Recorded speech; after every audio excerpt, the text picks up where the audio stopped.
আমরা এই জুলাই গণ অভ্যুত্থানের 1 বছর পূর্তিতে আমরা পুরো মাসব্যাপী দেশ গড়তে জুলাই পদযাত্রা একটি কর্মসূচি হাতে নিয়েছি। সেই কর্মসূচি 1 জুলাই থেকে সারা দেশে পদযাত্রা শুরু করেছে এবং পুরো 1 মাস এই পদযাত্রাটি চলমান থাকবে। এবং এই পদযাত্রায় মূলত আমরা বিভিন্ন জেলায় যাচ্ছি। আমাদের লক্ষ্য 64টা জেলায় যাওয়া এবং সেই জেলার সাধারণ মানুষের কাছে পৌঁছানো।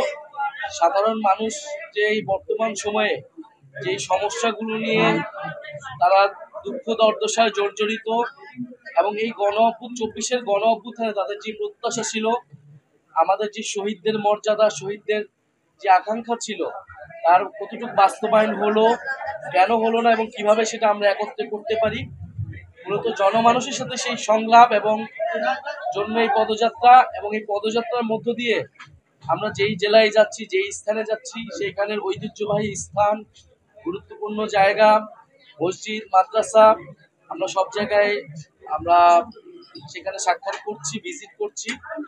সেই ধারাবাহিকতা আমরা বরিশাল অঞ্চলে এসেছি। বরিশাল অঞ্চলে আমাদের পীর সাহেব চরমনাই ওনার দরবারে আমরা আজকে এসেছি। রাজনৈতিকভাবেও পীর সাহেব চরমনাই গণ অভ্যুত্থানে, ইসলামী আন্দোলন আমাদের গণ অভ্যুত্থানের শরিক ছিলেন এবং আজকে আমরা এই দরবারে এসেছি জাতীয় নাগরিক পার্টির জায়গা থেকে শুভেচ্ছা বিনিময় করতে।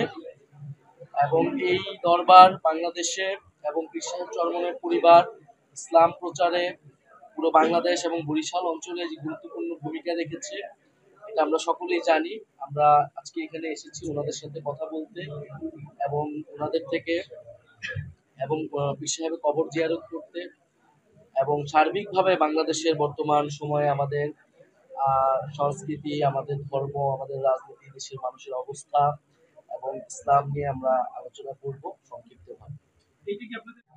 আমরা তো একটু রাজনৈতিক বিষয়ে এখানে তারপরে যদি আপনার প্রশ্ন সংক্ষিপ্তভাবে বলি, আমরা সে উত্তর দিয়েছি যে আমরা নির্বাচনী ভাগবাটোয়ারা, আসনের ভাগবাটোয়ারার যে রাজনীতি, সেই রাজনীতিতে আমরা আগ্রহী নয় এবং এই রাজনীতিকে নস্যাৎ করে, চ্যালেঞ্জ করে এই জাতীয় নাগরিক পার্টির উত্থান হয়েছে। বরং আমরা বলেছি দেশের যে এখন সংস্কারের যে আলাপ চলছে, মৌলিক সংস্কার এবং গণহত্যার বিচার এবং দেশকে পুনর্গঠন করা, সেই আলাপ আলোচনা রাজনীতিতে এনসিপির দরজা খোলা রয়েছে।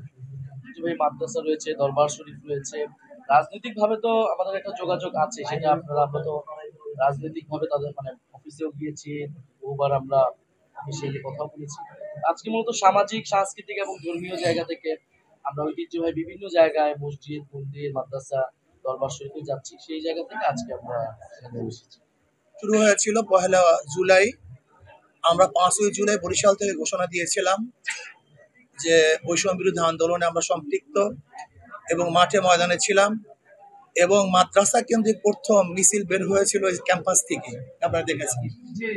অর্থাৎ মাদ্রাসার ছেলেরা বৈষম্য বিরোধী আন্দোলনে প্রথম সম্পৃক্ত হয়েছে চরমনাই মাদ্রাসা এবং বাংলাদেশের প্রত্যেকটা মাদ্রাসা আমরা উদ্বুদ্ধ করেছিলাম, ওলামায়ে কেরাম ছিল এবং বৈষম্য বিরোধী আন্দোলনে আমরা সামনের কাতারই আন্দোলন করেছিলাম। যেহেতু আমাদের সহযোদ্ধা, আমরা একই সাথে আন্দোলন করেছি, একই সাথে দেশকে পরিবর্তন করার চেষ্টা করেছি। আল্লাহ পাকের শুকর, সেই যোদ্ধারা এখানে আসছেন। আমরা এক তো ঐতিহাসিকভাবে আমরা সম্পৃক্ত আছি আন্দোলনের সাথে, সংগ্রামের সাথে, এবং আমরা চাই আমাদের বক্তব্য, এনসিপির বক্তব্য এবং আমাদের বক্তব্য অনেকটাই কাছাকাছি। আমরাও দেশ গড়তে চাই, আমরা বৈষম্য দূর করতে চাই, জুলুম, অত্যাচার, অবিচার দেশ থেকে চিরতরে উৎখাত করতে চাই। আজকে আমাদের নাহিদ সাহেব যে বক্তব্য দিয়েছেন, চাঁদা মুক্ত একটা দেশ গড়তে চাই। আমরা আলহামদুলিল্লাহ চাঁদা মুক্ত একটা দেশ গড়তে চাই।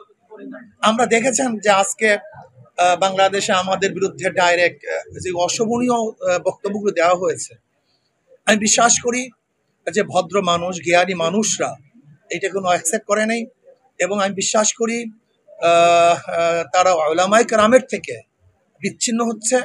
আর বাংলাদেশের কোনো রাজনীতিবিদ এবং রাজনৈতিক দল যদি উলামায়ে কেরাম থেকে বিচ্ছিন্ন হয়, কমপক্ষে 92% মুসলমানদের দেশে সে কোনো অবস্থায় রাজনীতি করতে পারবে না, বিশ্বাস করি।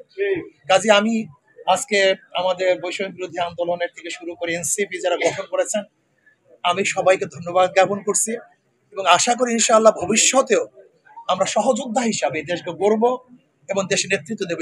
দেশ গড়ার জন্য যাহা কিছু প্রয়োজন, সে নির্বাচন হোক, আন্দোলন হোক, সংগ্রাম হোক, বিপ্লব হোক, বক্তব্য হোক, একই মঞ্চে হোক, অর্থাৎ দেশকে গড়ার জন্য যাহা কিছু প্রয়োজন আমরা সম্মিলিতভাবে করব ইনশাআল্লাহ।